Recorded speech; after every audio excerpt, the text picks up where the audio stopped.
Hey guys, Zack here, and this is my review of Scooby-Doo Mystery Incorporated.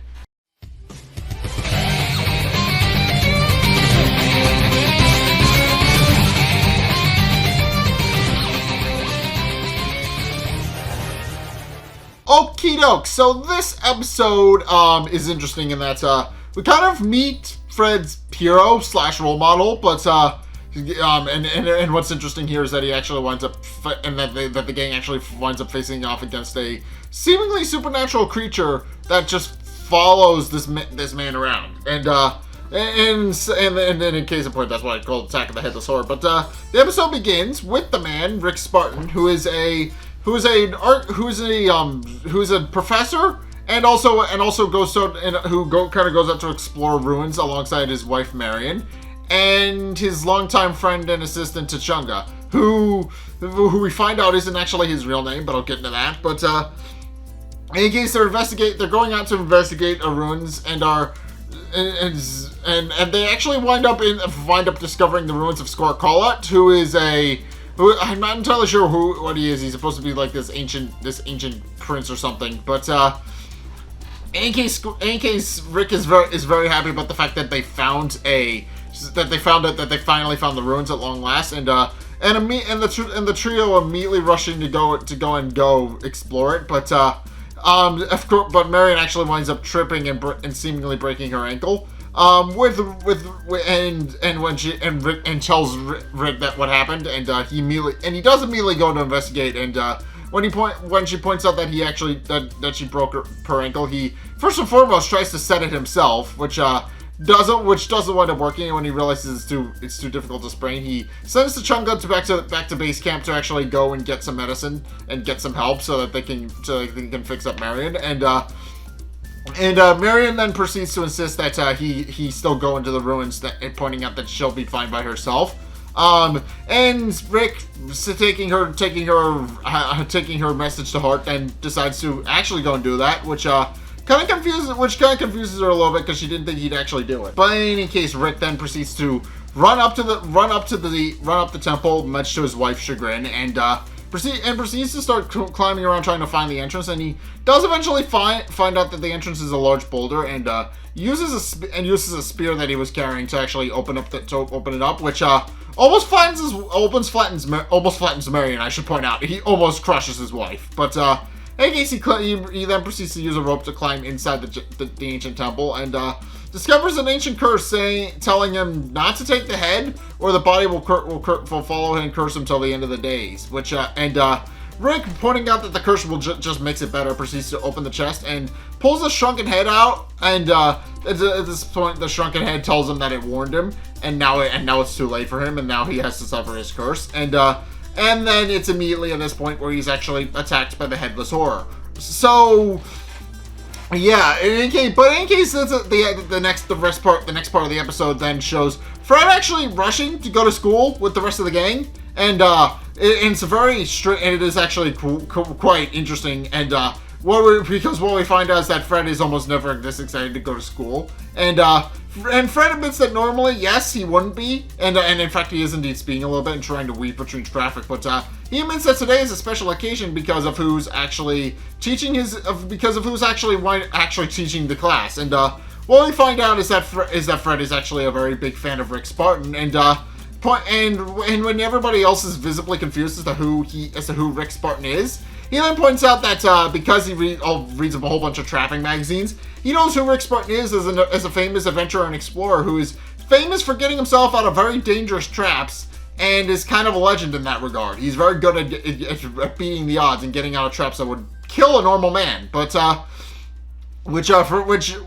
Daphne kind of rolls her eyes a little bit, but does point out that but does kind of note that Fred seems a little excited. And also, while they're driving, when Fred turns a sharp curve, Shaggy accidentally lands on top of Velma, and the two kind of have a brief moment where Shaggy apologizes for landing on top of her and volunteers to move, but she merely tells him that he's fine where he is, and the two kind of have a somewhat romantic moment where Shaggy asks Velma if they can actually be friends again, and Velma is more than happy to reconcile with Shaggy, and Daphne sees all of this from the front seat and kind of just points out that it's kind of cute that they're kind of just maybe trying to get back together again, but then the moment is ruined when Scooby winds up landing on top of Shaggy and just ruins the whole thing. So yeah. But in any case, then the episode then goes to the actual biology class, where despite his best efforts, Fred actually winds up coming in somewhat late and discover that and are in the middle of Rick Spartan actually telling how he actually battled against the Headless Horror in his most recent adventure. Apparently he survived the encounter and fought off the Headless Horror, but what is evident is that he's apparently making some. I'm pretty sure he's making some stuff up, but because he claims that he had several broken ribs, had several fractures in his arms, and crawled out using only his pinky finger. But which just sounds preposterous. But then again, he sounds like the kind of guy who would actually be able to do that. So maybe I'm just talking out my ass. But in case she then proceeds to point out that it's the importance of actually living every moment, and pointing out that you always got to be willing to fight your battles because you never know which one will be your last. And then he dismisses class, which several students point out it's actually only been about, they actually have 45 minutes and it's only been about 5 seconds. So but he insists that class is dismissed, and also to emphasize the point, he has Tachunga throw his spear that he carries around to just kind of break the clock, and then immediately ends class by chasing everybody out.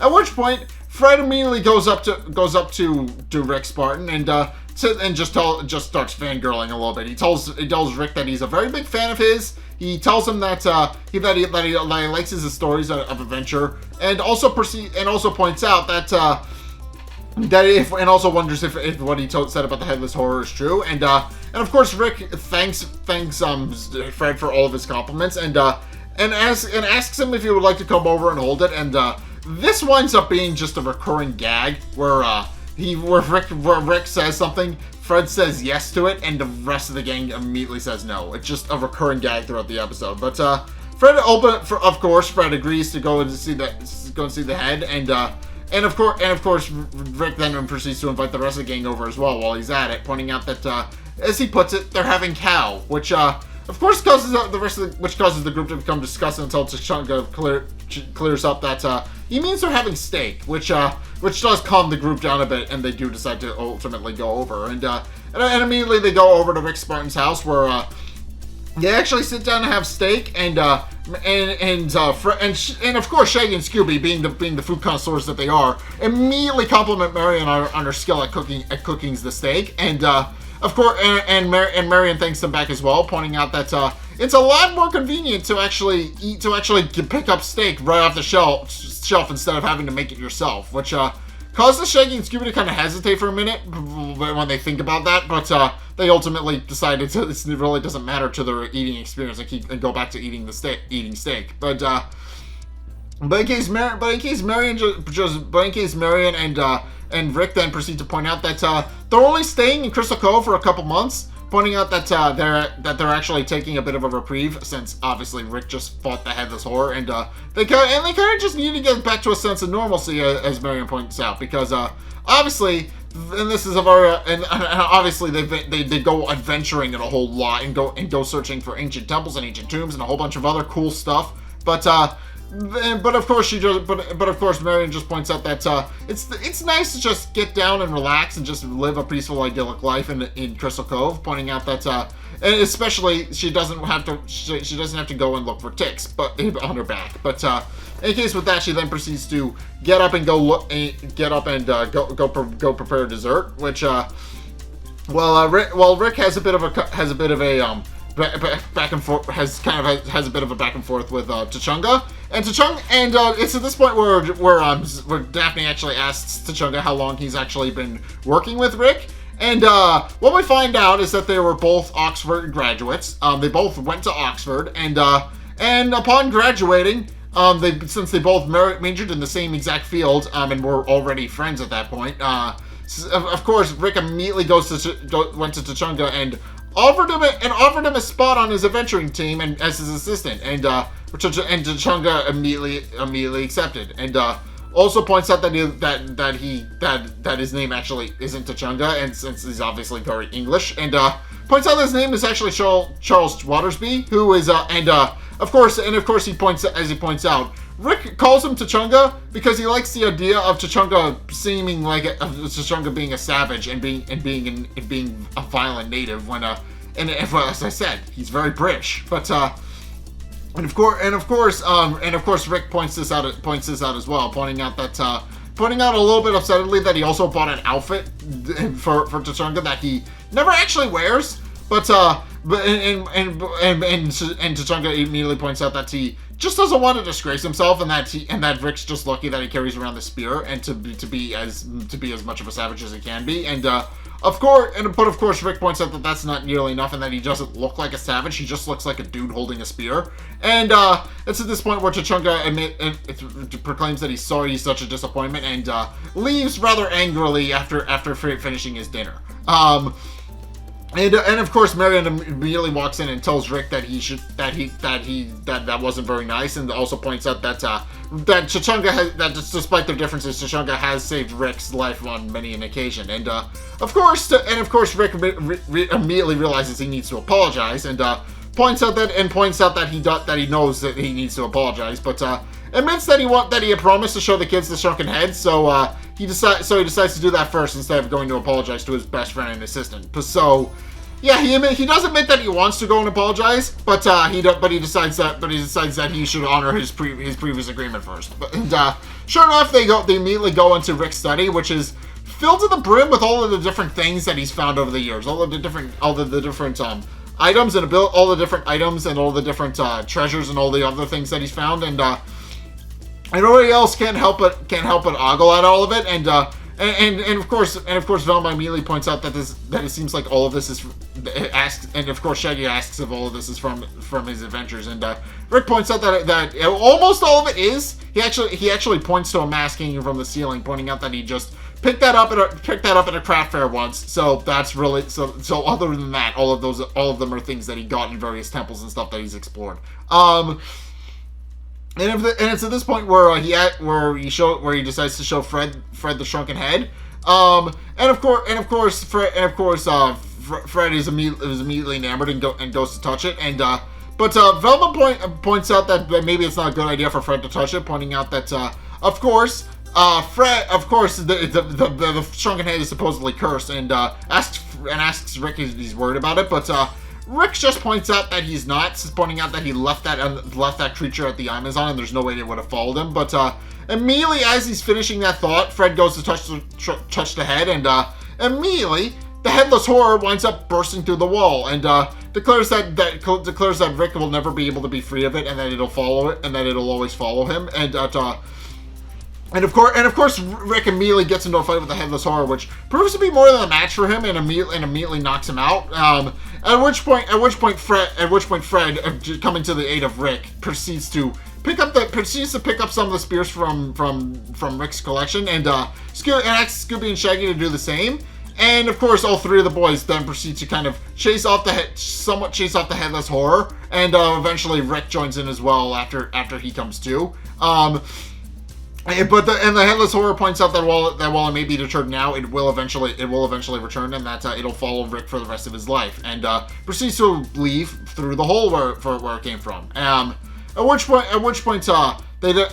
Rick brings the rest of the gang downstairs, apologizing to them about the fact that they were caught in the crossfire of him fighting one of his greatest nemesis, I guess.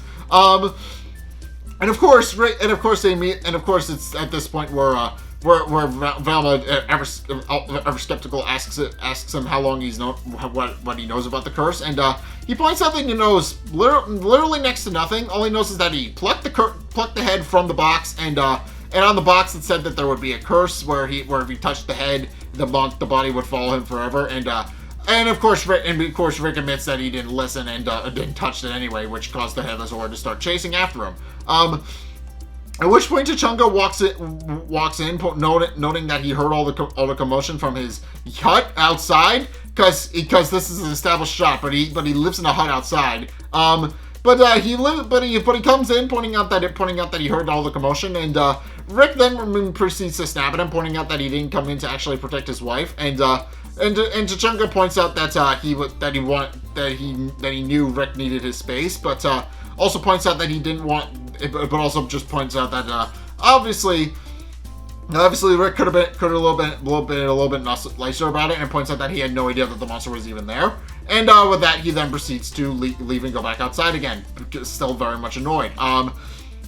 But in any case, with that at that point, Rick then points out that maybe it's possible, maybe they may have to. He points out that obviously they're going to need to find a way to break the curse, pointing out that of course he hopes that he can just be rid of the curse so that the monster will just leave him alone.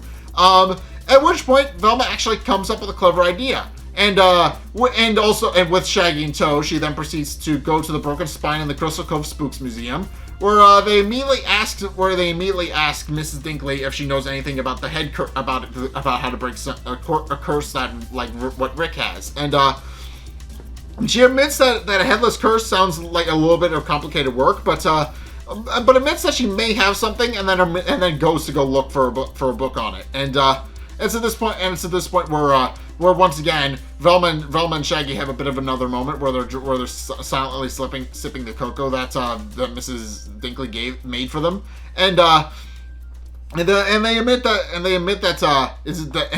Velma outright says that she's happy that Shaggy came with her, and Shaggy admits that he's happy he came, and also points out that he kind of missed her, and kind of implies that he also missed her in a romantic sense. And they then proceed to go and hold hands, but Mrs. Dinkley immediately comes back with her book and proceeds to flip through it, pointing out that she thinks she found the ritual, and then proceeds to explain to them that the ritual involves going to a forest of some sort, which Shaggy admits, which Velma admits might be a little bit impossible, since obviously she thinks they need to go to the Amazon to actually undo the curse, but of course, Mrs. Dinkley points out that no, it doesn't have to be the Amazon rainforest. It literally just has to be any forest, literally any nearby forest. And then Shaggy admits that might be equally impossible, since he doesn't think there are any forests in Crystal Cove. But then Velma remembers that the Crystal Cove Botanical Garden actually added a rainforest section recently, and points out that might actually be more than a better place to actually go and perform the ritual. And Shaggy remarks that sounds like a pretty good idea. But then Mrs. Dinkley points out that in order to also summon the ritual, they also need a talking jackal, which Velma equally points out is impossible, pointing out that they're fresh out of talking jackals. And Mrs. Dinkley points out that she could order some, but it might take a couple of weeks. At which point Shaggy actually has a better idea, pointing out that Scooby is kind of a jackal-like, and proceeds to point out that of course they could just ask Scooby to read the ritual instead, since he's close enough. Velma pointing out that that's actually a pretty good idea, pointing out that it's better than nothing. Then points out that Shaggy that's actually pretty smart, and proceeds to thank Mrs. Dinkley for the information, and then they take the ritual from her, and also proceed to gather up all the materials that they need and head to the Amazon rainforest to meet up with, or rather the rainforest section of the Botanical Garden to meet up with Rick, and perform the ritual. And of course, Rick is very excited about the ritual, pointing out that obviously it means they'll finally be broken of the curse, but wonders why they're taking so long. And Velma admits that they have to start the ritual at exactly midnight, with Fred actually keeping track on his walkie-talkie. I think I'm pretty sure it's a walkie-talkie. I don't know. Might be a pocket watch, might be a walkie-talkie. I don't remember. But he's using it to keep track of time, pointing out that it's only 40 seconds to midnight. At which point the group hears a rustling and see Mrs. Dinkley actually walk out of the thicket, and she remarks that she actually wants to be part of the ritual, and also brought a big stick with a ribbon on it and gives it to Scooby. And when Scooby wonders if he has to use it for the ritual, she merely responds no, but also points out that it'll probably get a little bit of pizzazz added to it, which might help. So Scooby happily takes it in his mouth, and once it rolls around to midnight, the group then immediately goes into try and figure out how to immediately goes into actually starting the ritual. And what they start with is Scooby digs a big pit and says an incantation while pouring several of the ingredients into the pit, and before finally dropping the shrunken head in and reburying it. Which Scooby admits that he's very proud of himself because he believes he finished the ritual, and Rick is very happy because he believes the curse is finally broken. But then immediately out of the hole where Scooby buried the head, the headless horror immediately emerges and immediately starts confronting the group and tries to attack Rick again. And of course, Rick immediately fights back against it, and in the process actually winds up punching the headless horror in the eye. But the headless horror merely picks him up and throws him against a tree, and then before the group can actually catch it, it proceeds to climb up one of the trees. But tells him that Rick has plundered not only its tomb but so many others, and that it will be with him for the rest of his days before cackling wildly and leaving.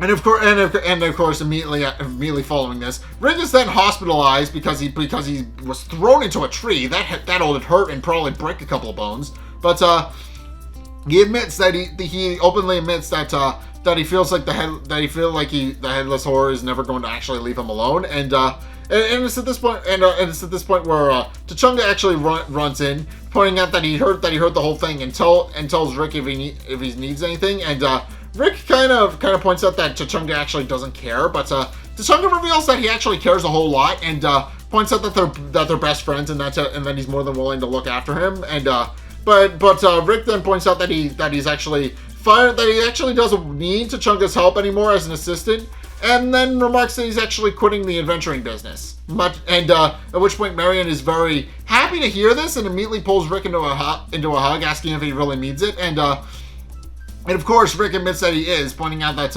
obviously he's never going to be able to do much adventuring with the headless horror following him around, and also points out that if the adventuring business is going to get this dangerous, that he might as well quit while he's ahead and just revel in the fact that he's already explored so many glorious tombs. But Fred openly admits that he doesn't think Rick should retire, immediately pointing out that he's a legend and he has a lot of fans, and then of course Rick's fans actually need him to continue to adventure and be a solid role model for all of them. But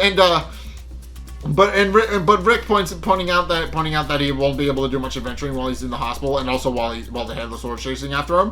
Points out that it probably is best for him to retire, but Fred insists that they have one last crack at actually trying to catch the beast, and immediately go back to the volcano. And with Rick's blasting, they immediately go back to the botanical garden to start looking for clues. And of course, they immediately start poking around, start looking for clues, and eventually Fred doesn't wind up finding something in the bushes, and finds what seems to be a large plastic eye, and that Volmaid remarks looks almost like a contact lens.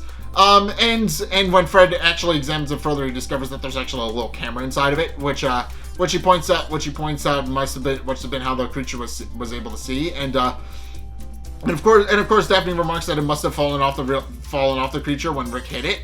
And then also Shaggy and Scooby come back with a clue of their own, revealing that they actually found a class ring for Oxford, which of course immediately strikes Velma as suspicious. And sure enough, back at the hospital, they immediately sick Sheriff Stone on Chunga, because they suspect him to actually be the headless horror and is actually the one terrorizing Rick. And Chunga immediately denies any of it, pointing out, especially as he's being arrested and being pulled off by Sheriff Stone and his police officers, admitting that he couldn't possibly be the headless horror. His evidence being he's British, but of course Sheriff Stone actually winds up thanking Mr. Ink, pointing out that for once that they actually got one right, but also tells them that he'll deny his saying that if they actually point it out and bring it up to somebody else. And with that, he then proceeds to leave to go file paperwork for Chachunga's arrest. And meanwhile, once the Chunga has been arrested and hauled off by the police, Mr. Ink immediately goes into Rick's room and proceeds to tell him that T'Chunga was the one who was actually pretending to be the Headless Horror, and that it was ultimately T'Chunga that was terrorizing him. And Rick is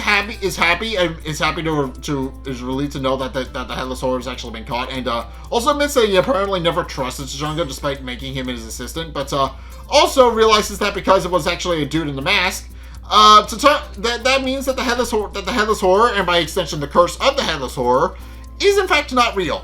And then proceeds to celebrate, pointing out that means he'll no longer have to retire if the curse isn't in fact real. But then the Headless Horror actually winds up barging in through the wall, pointing out that it doesn't think so, that he actually isn't going to be able to escape from it, and immediately realizing that they need to get out of the room. The gang then proceeds to run out of the room, with the guys actually grabbing Rick's hospital bed and wheeling it through the hospital, and eventually Velma and Daphne actually wind up getting on the bed as well. And they just push it through the hospital, and begin veering through the various corridors while the Headless Horror chases after them. And eventually they do wind up getting outside and making it to the entrance where the Headless Horror actually pursues them. And it's at this point where Fred actually reveals that they actually set up a trap, which winds up catching the Headless Horror. And when we find out what actually happened, Sheriff Stone eventually comes back with T'Chunga in his squad car, But of course, Sheriff Stone is very confused, pointing out that of course the gang admitted that T'Chunga was the Headless Horror, but Daphne admits that they're sorry that they tricked them, and reveals that what they were actually planning was to make it look like that the Headless Horror had been caught, and that Rick was actually not giving up the adventuring business, so that they could actually catch the real culprit, which is revealed to be Marion. It's revealed to be it is revealed to be Rick's wife, Marion. But in case what Rick is very confused as to why, and of course it's eventually revealed that the Oxford ring they found was actually a women's ring, and Fred does ultimately point out that Mary asks Marion if she went to Oxford, and which she admits to, but Sheriff Stone also does point out that she kind of has to since she was found in the costume, but then asks her why she did it.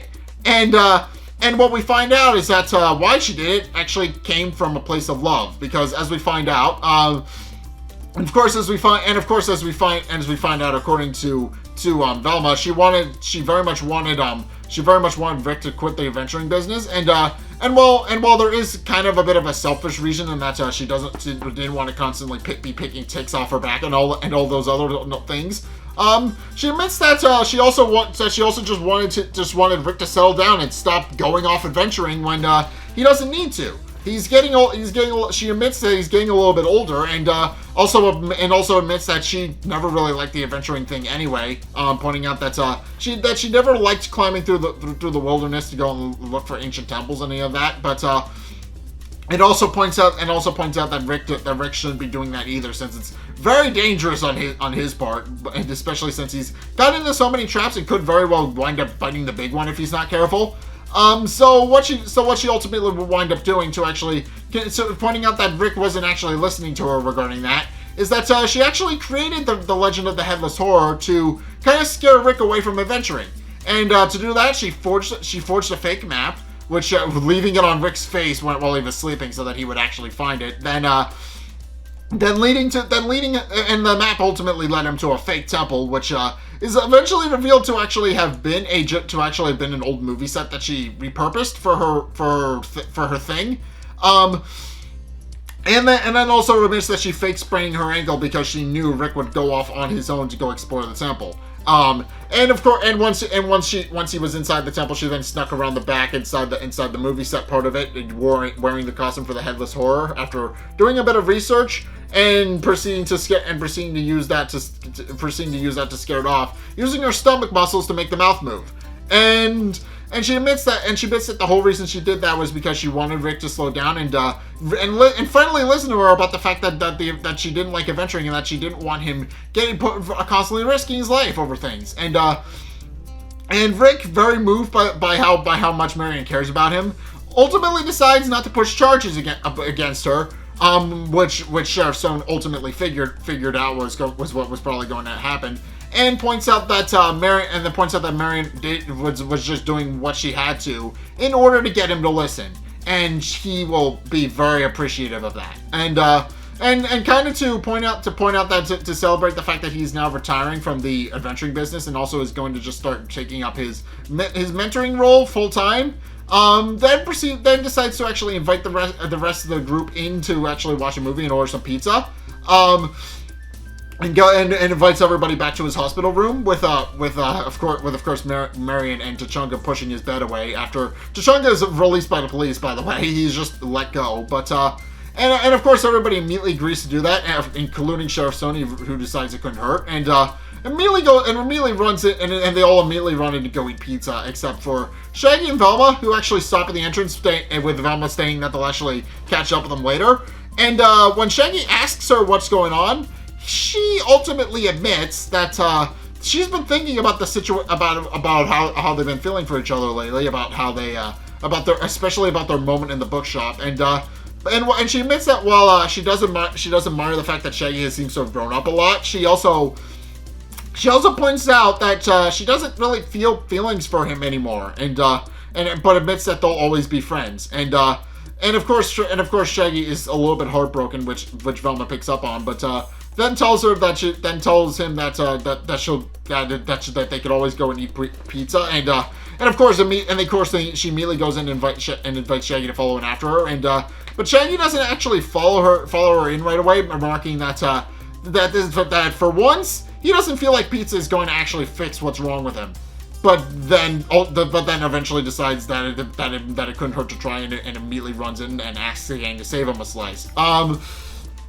And of course that's where the episode ends. So first and foremost, this is one of the few episodes in the entire run of the series where the villain ultimately gets away with their evil plan. And of course, and that's mainly because the evil plan, quote unquote, was actually born from a desire of a woman trying to protect her husband and keep him from constantly risking his life for dangerous treasures. And I do kind of like that. I do kind of like how they ultimately do reconcile, and she redeems herself because she just became the Headless Horror to save her husband. That's the whole reason she became the Headless Horror in the first place. There's not really anything to push charges against, and I do kind of like that. But also this kind of continues the continuity of the will they won't they relationship with Velma and Shaggy, and of course Velma has finally admitted that she's moved on from Shaggy, whereas Shaggy has not, and that's obvious because he's actually rebounded a couple of times up till now. He's actually rebounded into another girl previously from the one episode on Curse of Food of the Dragon or whatever it's called, But yeah, he has kind of the Dragon's Treasure. I think that's the episode. But he rebounded into Maya Lee from that episode, and it's clear that he still wants a relationship with a girl. He just doesn't know how to go about it, and of course Velma's over him now, so he's not really sure how to deal with that. But yeah, that is actually where the episode ends. So yeah, it's kind of an interesting episode, and that's one of the few times where the villain gets away with it. But yeah, I just kind of liked the episode, and I like the monster design for this one, and I liked how Rick Spartan was just this.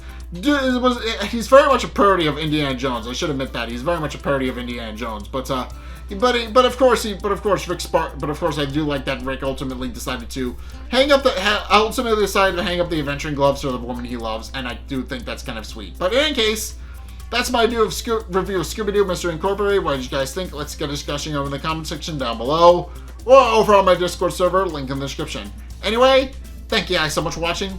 If you enjoyed, be sure to like, comment, and subscribe. Also, be sure to follow me on Twitter in the description below. Be sure to check out my Patreon in the description below as well. It's only a couple bucks a month. It does really help me out. And you guys get access to a bunch of cool perks that I'm always saying thanks. So be sure to check those out, link in the description. And finally, if you want to see more content from me, then be sure to check out the videos linked in the end screen. The top video is the most recent one. It may or may not be this one. Whereas above me, it was a video recommended to you based on what you've already seen from me. So if you want to try something new or see more of what you like, then be sure to check both of those videos out. But in any case, thank you guys so much for watching. And until next time, I'll see you guys in the next video. Peace!